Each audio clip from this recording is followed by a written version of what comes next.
I'm Will Carter. This is my 1958 Triumph TR3 A. My love of cars came from growing up with my father, who was quite an advocate of old British cars. He has an old AC Bristol, and he used to race it. I think he gave up racing around the time that my older sister was born.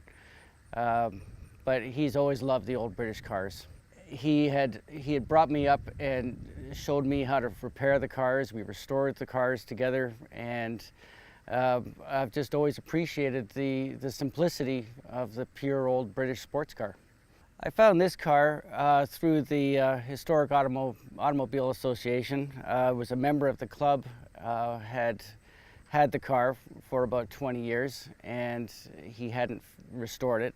I was actually out looking for an MGA, and I came back to the club and was telling him how disappointed I was in the car that I had just looked at, and he says, well, I have this old TR3, and maybe you might want to have a look at it. He was very proud of all of the parts he'd collected for the car, and he just really wanted to show off what he had collected.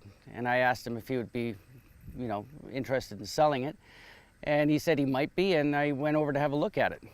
I knew right away that I wanted to buy it. He had probably a larger pile of parts than what the car took up in space. So it became pretty clear that it was well worth the effort to try to reassemble this car after having it not be on the road for over 20 years. In order to get it into this condition, I had to go through the boxes and boxes of parts. The previous owner had collected so many parts and documentation. He had the original books which showed every part number for every part on the car, as it was for this particular car, which is September 1958. So he told me that when I put the car together, find the box of parts that he has and sort out the right one for this car. And so it became quite a neat exercise, a little bit like putting together a puzzle, to try to assemble this car to beyond numbers matching. It's not just a matter that the engine matches the car. It's really a case of where every single part on that engine is the right part for this car. Right down to the point where I have on the side of the engine in red paint is the letters TR3 written by hand with a paintbrush, which would have been the markings that were put on that engine in the factory to designate that this engine went to this sports car and not to the tractor where this engine was also used. So that was quite interesting, where you get that kind of provenance on the car to where I can now say that it is exactly the way it would have been coming out of the factory. He had collected everything, including the original Lucas headlights. Headlights like this have often been replaced by sealed beam, which is more of a modern headlight. These ones still have the original replaceable bulbs in it.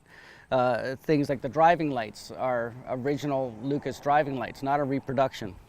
There is very little reproduction of any parts on this car. A few parts you had to find the modern replica of it, but for the most part, it's exactly the way it should have been.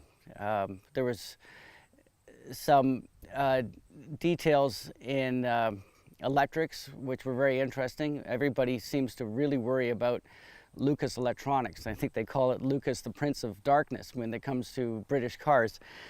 Lucas Electronics are actually fine as long as you keep it original. As soon as you try to think that you know how to do it better than Lucas did, the car starts to have these nightmarish short circuits and overheating and this kind of thing. So I've learned that you restore the car back to exactly the way it should have been, and that means that this hasn't been upgraded to having an alternator. It still has the original generator and regulator. In fact, I got a box of regulators from the gentleman who sold me the car, and in that box were brand new parts that have never been used, so original equipment from the manufacturer. And I've had no problems with a Lucas Electronics in this car. And it's a brand new wiring harness, but again, it was original stock and still with the cloth wire loom.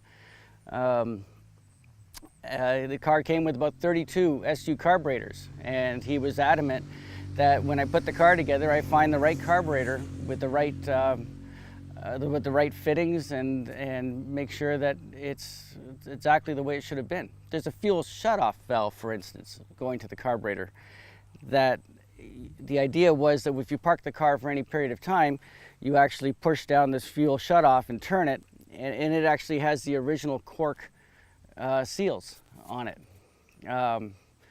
So it was really an exciting car to do, partly because I didn't really know what the car was going to look like when I built it, because it was all disassembled. So it's a little bit like trying to do a really complicated puzzle with about 3 other puzzles mixed in, because you had so many parts that either belonged in this car or didn't, and you had to sort through all of that, read the documentation, look at the history of the car. This car was interesting in the fact that it also came with the original Brooklyn racing windshields, which are very rare and almost impossible to get now.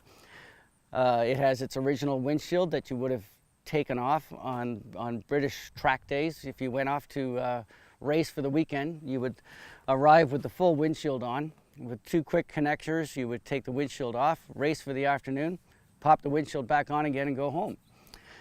This car is what they call the Grand Touring model. I think that Triumph tried to come up with a model that you could actually drive in the wintertime. So it has a full weather gear. It has a full original metal hardtop for it, cloth side curtains.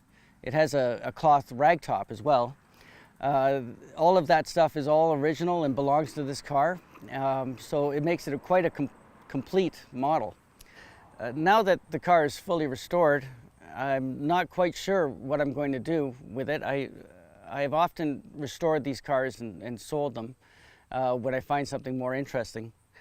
I would love to do a Jaguar E-Type, but this car, you really start to fall in love with the car after, well, in this case, I sanded it for 3 months.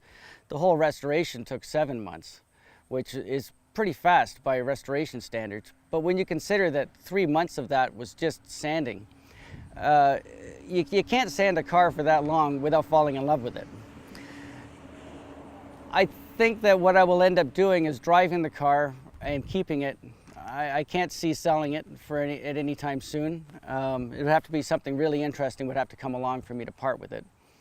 About a month after I had finished restoring it, I had a gentleman pulled into my driveway just because he saw it on the driveway and offered me quite a lot of money for it, and I had to turn him down and tell him I've just finished it and I haven't even enjoyed it yet.